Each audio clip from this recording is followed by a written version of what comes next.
أعوذ بالله السميع العليم من الشيطان الرجيم. بسم الله الرحمن الرحيم. الحمد لله حمدا كثيرا كما أمر، والشكر له سبحانه فقد وعد المزيد لمن شكر. اللهم لك الحمد كما ينبغي لجلال وجهك وعظيم سلطانك. أمسينا وأمسى الملك لله وحده لا شريك له. اللهم إنا نسألك علما نافعا وعملا متقبلا، ونسألك الهدى والتقى والحلم والكرم. اللهم اجعلنا ممن يستمعون القول فيتبعون احسنه.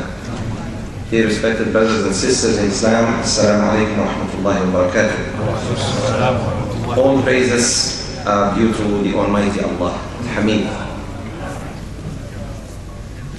And peace and blessings of Allah be upon His beloved Rasul, Muhammad sallallahu alayhi wa sallam, and upon His Sahaba, all of them, men and women, and His Ahlul Bayt, His family members, and His followers until the day of judgment. May Allah include us with Him in Jannat al-Firdaus al-A'la. We continue with Allah's mercy.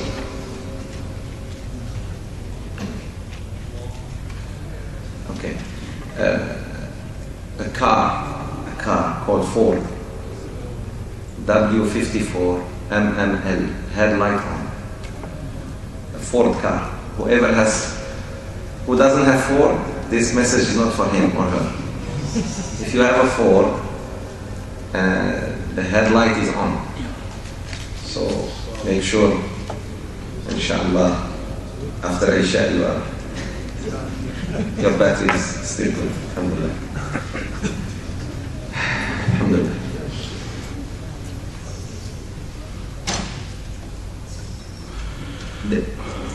This announcement of Ford reminds me a beautiful story of Imam Ahmad ibn Hanbal. May Allah have mercy on him.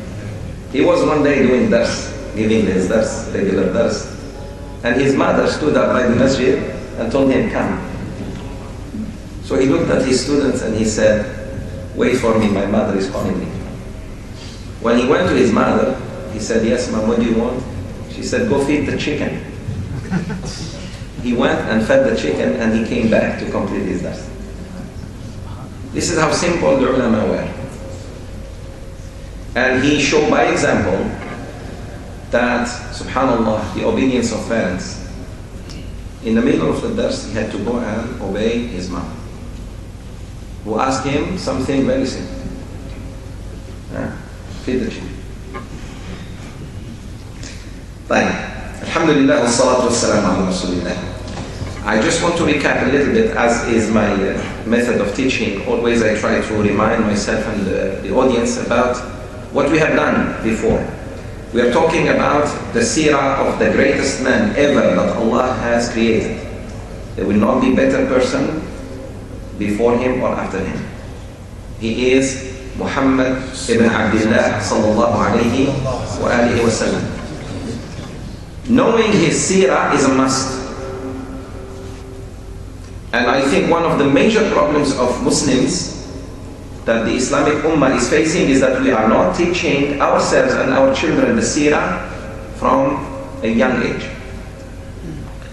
And that's why we are lacking the best and perfect example to follow. We don't know much. We hear, and hearing is totally different than knowing. Even the animals hear. Remember that. Animals do hear and listen, but they don't obey. So, in my humble opinion, because of we the Muslims, we are not learning the seerah of Nabi alayhi salatu wasalam, and we don't teach it to our children from young age. That's why we are really lacking that noble example that Allah subhanahu wa ta'ala has sent to us, and He lived among us, and He went through all the pains for you and me, my brothers. When speaking about Nabi alayhi salatu wasalam, it's not like speaking about any human being. And it is a great, great ibadah to talk about Rasulullah sallallahu alaihi wasallam, and it is really a form of salat on him. You can offer the salat to Nabi sallallahu alaihi wasallam by saying Allahumma salli wa sallim wa barik alayhi. Or you can really also sit down and learn about his seerah so that he becomes your example in the masjid, in the market, at home, and wherever you might be. Last week we talked about the persecution. When the persecution started, it started only with the weak Sahaba, those who did not have a clan or a major big family to protect them. They didn't have asabiyah. And that's why Rasulullah ﷺ was exempted. He was not targeted physically himself because he had a major tribe to preserve him and protect him and guard him, namely his uncle Abu Talib. So the mushrikeen didn't dare to harm him physically. At that very moment, he had Khadija, may Allah be pleased with her, on his side, being the emotional source and the advisor, because she was older than him, sallallahu alaihi wasallam, and she had some experience in life. And the political protection manifested in his uncle Abu Talib. But Sahaba who did not have that protection were targeted by mainly al-Mala'. And I warn you from al-Mala'. Let me spend some time on al-Mala'. The word Mala' is repeated in the Quran many times. وَقَالَ الْمَلَأُ مِنْ قَوْمِهِ. The Mala' says, who are the Mala'? Mala' are the people in authority. Pay attention. If you want to know Mala', they are disease, social disease. And they are the people who always prosecute and target others. What they do is that any prophet or any alim or any da'iyah who walks on the footsteps of the prophets, number one thing he does is تغيير المنكر, الأمر بالمعروف والنهي عن المنكر. Changing the status quo is a threat, then a direct threat to these people, the people of leadership. They are called in the Quran al-Mala'. And Fir'aun had a major Mala'.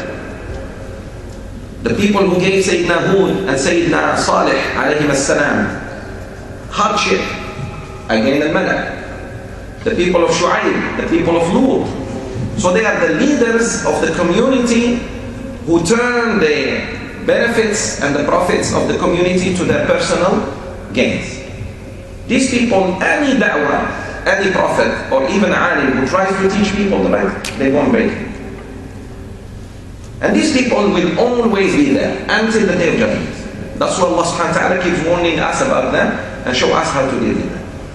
The Mala' of Quraysh, if you ask the ordinary people of Quraysh, do you have a problem with Muhammad sallallahu alaihi wasallam? They say no.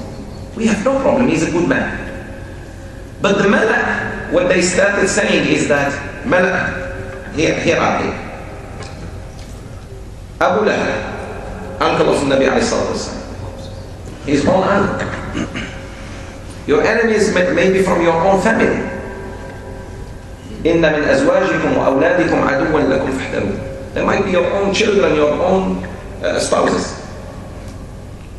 Number 2, Abu Jahl. Number 3, Umayyah ibn Khalaf. Number 4, Uqba ibn Abi Mu'ayt. Number 5, Utbah ibn Rabi'ah. And go. They were like 6-7 people, really the leaders who control the money and the political life in Mecca.